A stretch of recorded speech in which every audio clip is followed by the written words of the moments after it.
Hello दोस्तों। आज मैं वैचारिक प्रदूषण ही सभी बुराइयों का मूल है विषय पर अपने विचार व्यक्त करता हूँ। महान ज्ञानी विदुर जी ने महाभारत में कहा था, एकम विशर्षो हन्ति शस्त्रेणैकश्च वध्यते सराष्ट्रम सप्रजम हन्ति राजा न मंत्र विप्लवः।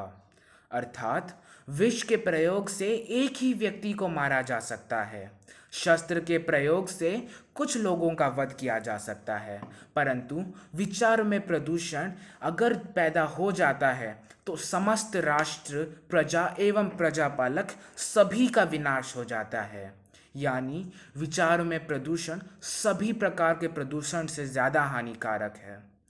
आमतौर पर हमने जिन प्रदूषणों के बारे में सुना है, देखा है, व दिन रात जूझा है, वे हैं वायु प्रदूषण, जल प्रदूषण, ध्वनि प्रदूषण इत्यादि। विचारों में प्रदूषण के बारे में विचार आमतौर पे नहीं किया जाता है, जबकि हमें सबसे ज़्यादा ध्यान इसी विषय पर करना चाहिए, क्योंकि हर कर्म पहले एक विचार के रूप में जन्म लेता है। उदाहरण के तौर पर चंद्रमा पर कदम रखना पहले एक विचार ही तो था, जो यथार्थ में साकार हुआ। इसी प्रकार हिमालय की चोटी को चूमना, समुद्र की गहराइयों से मोती ढूंढ कर लाना, चेचक, प्लेग जैसे महामारियों का इलाज खोज करना एवं इस प्रकार के अनेक वैज्ञानिक उपलब्धियां सभी पहले किसी के दिमाग में एक विचार ही थी। यह तो अच्छे विचार थे जिससे मानव जीवन का उद्धार हुआ है, परंतु जब बुरे विचार जन्म लेते हैं तो विध्वंस एवं सर्वनाश के अलावा और कुछ हाथ नहीं लगता। उदाहरण के तौर पर परमाणु बम का बनना एवं उसका किसी राष्ट्र के विध्वंस करने के लिए प्रयोग करना एक अत्यंत ही खतरनाक एवं घृणित कार्य है। शास्त्रों में लिखा गया है कि काम, क्रोध, लोभ व अहंकार, काम, क्रोध, लोभ व अहंकार मानव के सबसे बड़े शत्रु हैं। इन्हीं सब गलत भावनाओं के जाल में फंसा मनुष्य के दिलो दिमाग में कुविचार जन्म लेते हैं। माया मोह की चकाचौंध में अंधा होकर वह सिर्फ अपने हित के बारे में सोचता है।